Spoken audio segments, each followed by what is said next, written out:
barito, tu barito.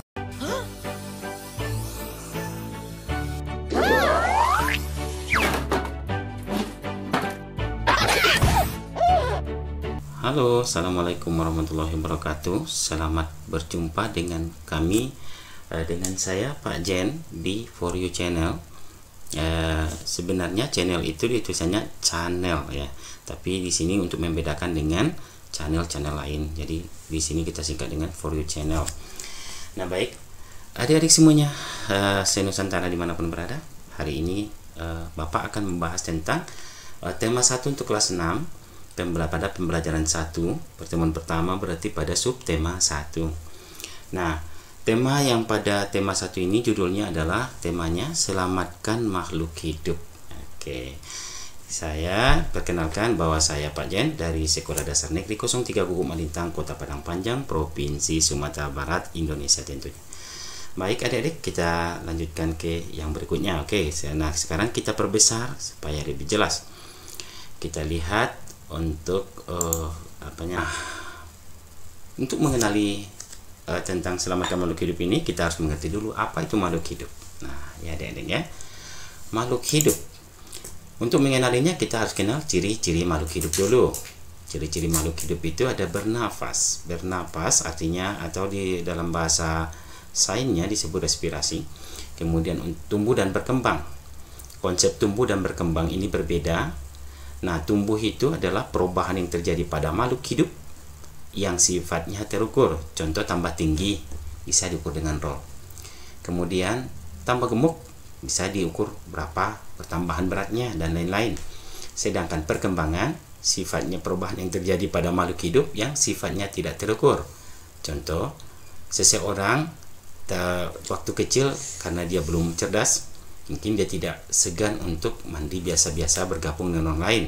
Tetapi setelah dia besar, dia merasa malu. Kemudian anak bisa berbicara, itu juga tambah cerdas. Nah, kecerdasan itu tidak bisa diukur. Kecerdasan apakah misalnya berapa kilo kecerdasannya bertambah, tidak bisa kita ukur. Nah, jadi tumbuh dan berkembang itu adalah dua konsep yang sama tapi berbeda. Kemudian membutuhkan makanan atau nutrisi. Kemudian berkembang biak atau reproduksi, kemudian peka rangsang atau dikenal dengan stimulasi, bergerak dan berpindah atau dikenal dengan mobilisasi, beradaptasi atau menyesuaikan diri dengan lingkungan, kemudian memiliki sistem koordinasi atau pengaturan, yaitu sistem persarapan kita. Nah, pada pengaturan di sini sebagai pusat koordinasi kita adalah otak atau saraf, sistem persarapan. Nah, saraf itu dibagi dua, yaitu ada saraf sensoris dan ada saraf motoris. Saraf sensoris adalah untuk mengontrol aktivitas tubuh kita di luar kesadaran.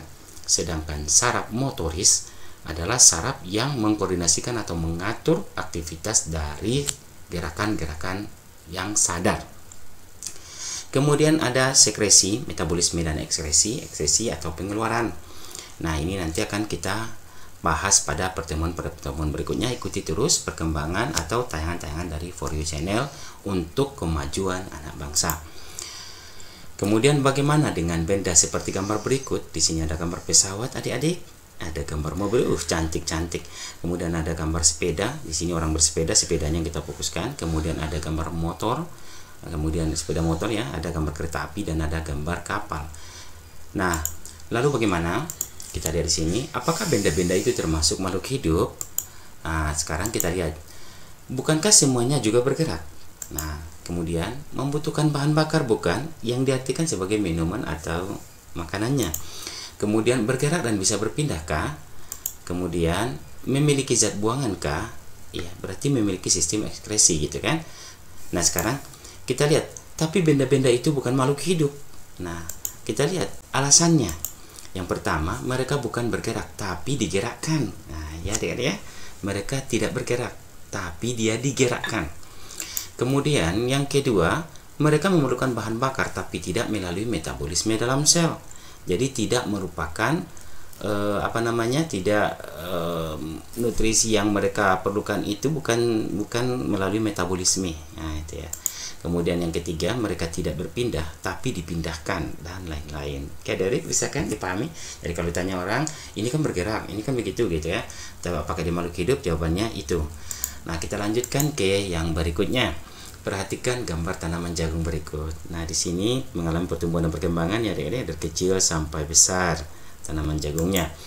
Kemudian kita pahami dulu, Adik-adik, di sini Bapak sampaikan bahwa perkawinan itu untuk menghasilkan keturunan, ya, untuk menghasilkan keturunan. Nah, di perkawinan itu pada tumbuhan disebut dengan penyerbukan, sedangkan pada hewan dan manusia disebut dengan pembuahan. Bisa Adik-adik pahami? Pada tumbuhan tadi apa Adik-adik? Disebut dengan penyerbukan, sedangkan pada hewan dan manusia dikenal dengan istilah pembuahan. Oke, pembuahan ya. Baik Adik-adik, di sini kita lihat ada gambar panah. Pada bunga jagung itu terdapat serbuk atau tepung sari yang merupakan alat kelamin jantan pada tumbuhan. Serbuk sari itu mengandung sperma. Sedangkan pada rambut jagung di sini sesuai dengan tanda panahnya sebelah kanan, kita lihat itu terdapat kepala putik sebagai alat kelamin betina.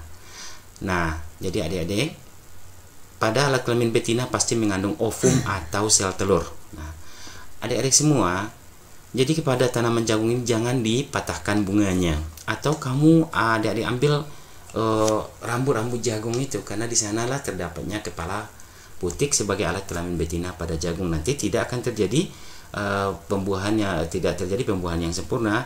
Akibatnya jagung, produksi jagung yang kita harapkan tidak akan bagus. Oke adik-adik, kita lanjutkan ya adik-adik. Bagaimana dengan gambar bunga berikut ini? Di sini kita lihat ada mahkota ya adik-adik ya. Kemudian ada tangkai, sebuah tangkai yang kuning ini, di mana ada kotak sari. Nah, ini adalah disebut dengan kepala sari. Tangkainya tentu tangkai sari. Nah, kemudian ada di sini kepala putik, kemudian ada tangkai putik ya adik-adik ya. Ini bisa adik-adik lihat di gambar kita ini, bahwa ini adalah gambar bunga lengkap. Nanti kalau tanya dari apa saja bagian dari bunga-bunga lengkap, bunga lengkap itu sebutkan bagian-bagiannya. Maka kita lihat memiliki mahkota, memiliki kepala sari dan tangkainya, kemudian memiliki kepala putik dan tangkai putiknya. Seterusnya juga mengalami memiliki kelopak. Oke, memiliki adik-adik ya, memiliki kelopak. Dan kemudian di sini ada bakal lembaga yang akan menjadi bakal biji. Kemudian ada dasar bunga dan dasar bunga dan tangkai bunga sebenarnya adik-adik ya. Oke, kita lanjutkan. Baik adik-adik, di sini kita akan lihat penyerbukan sebagai bentuk terjadinya perkawinan antar tumbuhan. Oke adik-adik ya. Ingat, penulisan antar tumbuhan tidak boleh dipisah. Jangan dipisah nanti antar tumbuhan. Kalau dipisah penulisannya, itu berarti tumbuhan itu diantar-antar. Nah, kalau antar tumbuhan itu digabung. Tapi kalau antara tumbuhan baru dipisah penulisannya. Mengerti adik-adik? Baik adik-adik, sekarang kita lihat ada berapa jenis penyerbukan itu. Penyerbukan ada 3 macam. Di sini yang pertama adalah penyerbukan sendiri, terjadi dalam satu bunga pada pohon yang sama. Berarti satu bunga dia. Misalnya misalkan ini pohon, kemudian ada bunga A, bunga B di dalam satu pohon itu, satu bunga, pohonnya sama. Nah, terjadi penyerbukan sendiri. Kemudian penyerbukan silang. Ini adalah terjadi pada 2 bunga dalam pohon yang berbeda tapi berjenis sama. Saya Bapak contohkan seperti jagung tadi. Jagung A, jagung B. Sama-sama jagung yang sama, tapi pohonnya berbeda, jenis jagungnya sama. Kemudian dia saling menyerbuki, maka itu namanya penyerbukan silang. Contoh pada jagung tadi. Kemudian penyerbukan tetangga terjadi pada 2 bunga dalam pohon yang sama. Berarti misalnya pohon mangga, ini ada bunga A di pohon mangga itu bunga 1, bunga 2, bunga pertama dan bunga kedua. Bunga pertama ini menyerbuki bunga kedua atau bunga kedua menyerbuki bunga pertama. Itu namanya penyerbukan tetangga. Penyerbukan bastar yaitu terjadi antara 2 tumbuhan dengan jenis berbeda. Nah, antara 2 tumbuhan dengan jenis berbeda berarti tentu bunganya juga berbeda adik-adik. Namun variannya sama, jenisnya mereka berbeda. Contoh di sini yang Bapak kasih adalah antara mangga apel dengan mangga golek. Contoh, sama-sama mangga, jenisnya berbeda. Kenapa? Karena jenis mangga apel dan jenis mangga golek, tetapi mereka satu variannya sama-sama mangga gitu.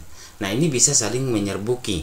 Nah, itu namanya penyerbukan Bastard. Nah, untuk lebih jelas adik-adik, kita lihat di gambar berikut. Nah, di sini terlihat sekali bahwa penyerbukan sendiri berarti satu bunga dalam satu pohon yang sama. Kemudian penyerbukan tetangga yaitu penyerbukan antara dua buah bunga dalam satu pohon. Kemudian ada penyerbukan silang, penyerbukan dua bunga sama, dia jenisnya adik-adik, bunganya sama. Kita lihat kan bunganya.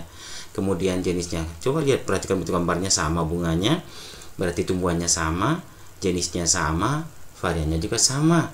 Nah, ini terjadi penyerbukan silang. Sedangkan pada penyerbukan Bastard, bunganya ini berbeda, satu bunga jenis ini, satu bunga jenis ini, namun tumbuhannya sama, nama tumbuhannya sama. Nah, kalau kita misalkan tadi pada penyerbukan Bastard sini, satu misalnya ini adalah bunga mangga gole, satu lagi adalah bunga mangga apel, begitu ya. Jadi dia jenisnya memang berbeda tapi variannya sama ya adik-adik ya. Sama-sama mangga misal seperti itu. Nah, ini sama-sama bunga dengan varian, kan kita lihat ini sama-sama warna ungu, warna pink ya adik-adik, warna pink. Nah, ini bisa saling menyerbuki. Apakah yang sebelah kanannya menyerbuki sebelah kiri, misalnya sebelah kanan menyerbuki sebelah kiri, atau sebaliknya sebelah kiri menyerbuki sebelah kanan, seperti pada gambar yang terlihat sama adik-adik. Ini namanya penyerbukan Bastard ya adik-adik ya. Nah, sekarang kita lihat apa manfaat tumbuhan bagi manusia. Manfaat tumbuhan bagi manusia antara lain sumber energi bagi manusia, sumber vitamin untuk menjaga kesehatan tubuh kita, sumber oksigen untuk bernapas, pengikat air tanah ya, pengikat air tanah, karena kalau tidak ada tumbuhan ini mungkin cepat habis air ini, sehingga kita kekeringan di musim kemarau, atau air itu akan terus mengalir ke perairan seperti sungai, dan kemudian tanah tidak menyimpan air. Nah, untuk mengikat air itulah guna dari akar-akar pohon atau akar tumbuhan. Jadi makanya dikatakan sebagai pengikat air tanah. Kemudian peneduh dan memperindah kehidupan di bumi. Nah, ya benar ya, karena dia sebagai peneduh karena memberikan kesejukan, kemudian juga memperindah kehidupan di bumi. Benar kan adik-adik? Jadi oleh karena itu, yuk kita jaga makhluk hidup adik-adik ya. Nah, sekian dan terima kasih. Nantikan terus tayangan dari For You See untuk tema 1 ST1 pertemuan atau pembelajaran kedua nanti ya adik-adik ya, yang akan membahas tentang materi tentang ASEAN dan keberagaman suku di ASEAN, keberagaman masyarakat atau sosial masyarakat di ASEAN. Sampai jumpa. Assalamualaikum warahmatullahi wabarakatuh. Tu marido